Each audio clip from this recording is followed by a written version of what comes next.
ക്രിക്കറ്റിൽ ഒരു ബൗളർക്ക് ഒരു ഓവറിൽ നിയമപ്രകാരം അനുവദിക്കപ്പെട്ട അംഗീകൃത ബോളുകളുടെ എണ്ണം 6 ആണെന്ന് എല്ലാവർക്കും അറിയാം. പക്ഷേ വൈഡുകളും നോ ബോളുകളുമടക്കം ചില മത്സരങ്ങളിൽ 7ഉം 8ഉം ബോളുകൾ വരെ ഒരു ബൗളർ പലപ്പോഴും എറിയാറുണ്ട്. ഒരു ഓവറിൽ 17 ബോളുകൾ എറിഞ്ഞ് നാണക്കേടിൻ്റെ ലോക റെക്കോർഡ് സ്വന്തം പേരിൽ ഭദ്രമാക്കിയ ഒരു ബൗളറുണ്ട്. ഒരു ഓവറിൽ 17 ബോളുകളുമായി ലോകത്തെ അമ്പരപ്പിച്ചത്. 2004 കൊളംബോയിൽ നടന്ന ഏഷ്യ കപ്പിലായിരുന്നു സംഭവം. ഏകദിന ഫോർമാറ്റിൽ നടന്ന ടൂർണമെൻറ്റ് കൂടിയായിരുന്നു ഇത്. ബംഗ്ലാദേശുമായി 2004 ജൂലൈ 29 നടന്ന ഡേ നൈറ്റ് മത്സരങ്ങളിലായിരുന്നു സെമിയുടെ ഓവർ എറിഞ്ഞിട്ടും തീരാതെ നീണ്ടത്. തൊട്ട് മുമ്പത്തെ ഓവറിൽ ഉജ്ജ്വലമായി ബോൾ ചെയ്ത സെമി അത് മെയ്ഡനാക്കിയിരുന്നു. പക്ഷേ അടുത്ത ഓവറിൽ പാക് താരം നാണക്കേടിൻ്റെ റെക്കോർഡ് കുറിക്കുകയായിരുന്നു. 6 അംഗീകൃത ബോളുകൾ കൂടാതെ 7 വൈഡുകളും 4 ബോളുകളുമാണ് സെമി എറിഞ്ഞത്. ഇതോടെ 17 ബോളുകളിൽ നിന്നും ബംഗ്ലാദേശിന് ലഭിച്ചത് 22 റൺസായിരുന്നു. സെമി നാണക്കേടിൻ്റെ ലോക റെക്കോർഡിട്ട് പാകിസ്ഥാൻ ഈ കളിയിൽ ജയിച്ചുവെന്നതാണ് മറ്റൊരു കൗതുകം. പവർ പ്ലേയിൽ തന്നെയായിരുന്നു സെമിയുടെ ചരിത്രത്തിൽ ഇടം നേടിയ മാരത്തൺ ഓവർ. ആദ്യത്തെ 2 ഓവർ കഴിയുമ്പോൾ ബംഗ്ലാദേശ് 1 വിക്കറ്റിന് 6 റൺസ് എന്ന നിലയിലായിരുന്നു. തുടർന്നായിരുന്നു സെമി 3ആം ഓവർ എറിയാനെത്തിയത്. ആദ്യത്തെ ബോൾ വൈഡായിരുന്നു.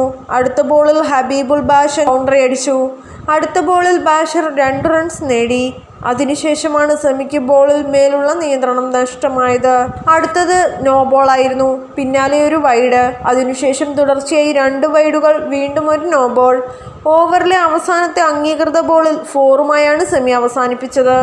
22 റൺസാണ് 17 ബോളുകളിൽ അന്ന് ബംഗ്ലാദേശിന് ലഭിച്ചത്. 12 വർഷങ്ങൾ പിന്നിട്ടും ഏകദിനത്തിലെ ഏറ്റവും ദൈർഘ്യമേറിയ ഓവർ എന്ന സെമിയുടെ ലോക റെക്കോർഡ് ഭേദിക്കാൻ ലോക ക്രിക്കറ്റിൽ മറ്റൊരു ബൗളർക്കും സാധിച്ചിട്ടില്ല.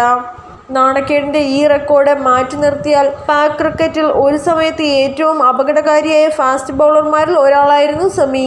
ഏകദിനത്തിലും ടെസ്റ്റിലുമായി 200-ന് മുകളിൽ വിക്കറ്റുകൾ എടുക്കാൻ അദ്ദേഹത്തിനായിട്ടുണ്ട്. ടെസ്റ്റിൽ 36 മത്സരങ്ങളിൽ നിന്നും 85ഉം ഏകദിനത്തിൽ 87 മത്സരങ്ങളിൽ നിന്നും 121 വിക്കറ്റുകളാണ് സെമിയുടെ സമ്പാദ്യം. ടെസ്റ്റിൽ 2 തവണയും 5 വിക്കറ്റ് നേട്ടം കൈവരിക്കാനും മുൻ പാക് പേസർക്ക് കഴിഞ്ഞിട്ടുണ്ട്. വിവാദങ്ങൾ നിറഞ്ഞ കരിയർ കൂടിയായിരുന്നു സെമിയുടേത്. ഉത്തേജക മരുന്ന് പരിശോധനയിൽ പരാജയപ്പെട്ടതിനെ തുടർന്ന് 2 വർഷം അദ്ദേഹത്തിന് വിലക്ക് നേരിടേണ്ടി വന്നിരുന്നു. പക്ഷേ അപ്പീലിനെ തുടർന്ന് വിലക്ക് പിന്നീട് 1 വർഷമാക്കി കുറയ്ക്കുകയായിരുന്നു. ഇതുകൂടാതെ കളിക്കളത്തിൽ പലപ്പോഴും എതിർ താരങ്ങളുമായി ഏറ്റുമുട്ടിയതിൻ്റെ പേരിലും സെമി വിവാദ നായകനായി മാറിയിരുന്നു.